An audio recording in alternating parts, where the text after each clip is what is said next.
ఈరోజు మనకు అవకాశం వచ్చింది. మిమ్మల్ని అందరినీ మనస్ఫూర్తిగా నేను కోరుతా ఉన్నా.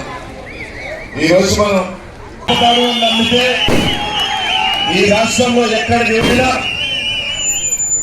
ఏదైతే ఒక్కొక్క కులాన్ని ఆ పేరుని నిలబెట్టాలని చెప్పి మాత్రం తెలియజేస్తాను. కాబట్టి ఆలోచన చేసే సాయం చేయండి. నాకు సాయం చేస్తా, ఎందుకంటే నా ఎన్నికల భారం